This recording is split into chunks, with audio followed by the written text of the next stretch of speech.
La France, et quand je parle de France, je parle du territoire unifié par Clovis au 5e siècle.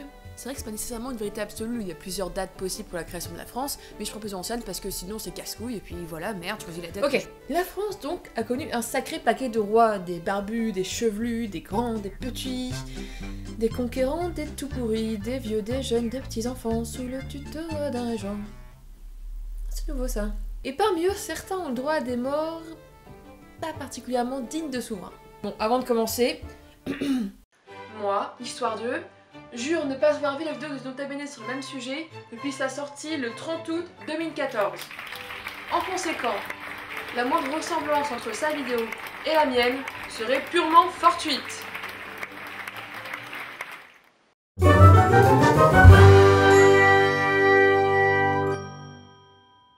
Tué par un cochon.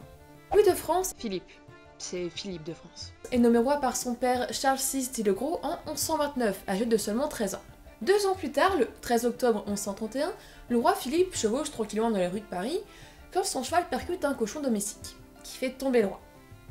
La tête la première, et qu'il piétine, provoquant la mort de Philippe quelques heures plus tard et un décret obligeant les cochons à être fermés dans des enclos. Tué par un linteau de porte.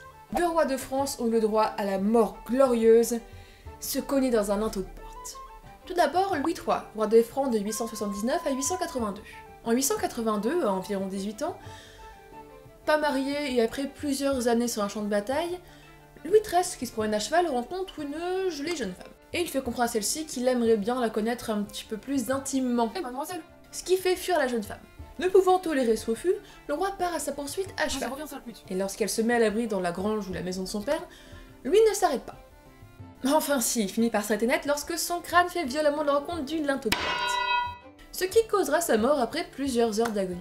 Dans la même gamme, on peut également retrouver Charles VIII, souverain de 1483 à 1498. Le petit roi d'1,50 m s'empressait de rejoindre un jeu de paume et descendait à la hâte des escaliers. Descendait un petit peu trop à la hâte puisqu'il s'est méchamment mangé le linteau de porte. Tellement méchamment qu'il meurt quelques heures plus tard au milieu de sa partie d'une hémorragie interne. Dévoré par des poux. Ouais, c'est assez dégueu, mais c'est comme ça qu'est mort le très oublié roi Raoul. J'ai pas grand chose à dire sur son règne qui a duré de 923 à 936, si ce n'est qu'apparemment il aurait eu un peu de mal à se faire connaître en tant que roi. Mais pour lui, le plus dur a quand même dû être sa mort, qui survient en 936 après plusieurs mois de maladie, où il succombe à une pédiculose corporelle, soit une prolifération de poux, de morpions et de toutes sortes de petites vermines de ce genre sur le corps. La folie. Bon, c'est pas la cause réelle de sa mort, mais ça a quand même joué dans l'histoire. Charles VI, aussi appelé Charles Bien-Aimé puis Charles le Fol, règne de 1380 à 1422. Ce qui fait une durée de règne assez impressionnante si on oublie qu'il n'avait pas le pouvoir la majorité du temps. Dans un premier temps parce qu'il a été nommé roi à seulement 12 ans, dans un second à cause de son inaptitude mentale. Sa première crise de folie a lieu en août 1392. Il chevauche alors dans la forêt du Mans avec son frère et les soldats, et se font arrêter par un vieux qui leur dit oui, tatati, tatata, n'avance plus car tu es trahi. Quand même, c'est classe les vieux. Ils arrivent, c'est hyper mystérieux. Ils reprennent leur route, mais à l'entrée de la forêt, un cliquetis métallique fait paniquer le roi qui a alors une crise de folie et qui se met notamment à attaquer son frère et tue 4 de ses propres soldats. La crise est tellement violente qu'il faudra 2 jours pour s'en remettre. Après ça, son règne sera une suite d'épisodes de crise, d'épisodes de rétablissement, mais sa santé mentale est achevée en 1393 par le bal ardent. Pour célébrer un mariage, quoi de plus normal que de se déguiser en sauvage en se recouvrant d'étoupes de pois. C'est en tout cas ce qu'ont fait le roi et 5 de ses amis. Et comme c'était quand même vachement marrant, le duc d'Orléans approche sa torche des costumes qui prennent feu avec les danseurs à l'intérieur. Le roi survit grâce à la comtesse du Berry qui réussit à l'envelopper dans sa robe, mais 4 des danseurs meurent brûlés. Ce qui provoque un très léger traumatisme chez le roi, le rendant inapte à gouverner. Une régence est donc mise en place et Charles mourra presque 30 ans plus tard, dans l'indifférence presque générale.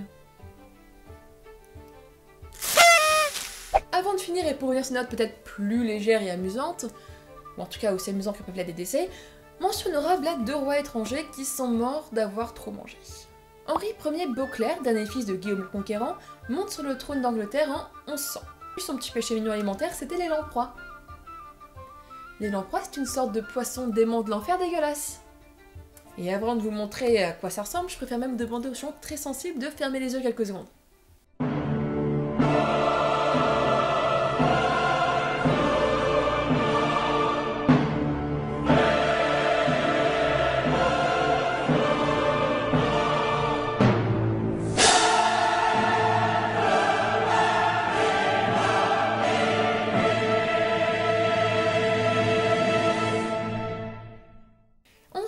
il mange une de ces saloperies avariées et meurt d'une intoxication alimentaire. Et c'est pas le seul roi à être mort de ça, puisque Adolphe Frédéric de Suède, roi de Suède comme son nom l'indique, meurt en 1771 après un copieux repas. Caviar, homard, choucroute, poisson, champagne, et pour terminer tout ça en douceur, un petit dessert.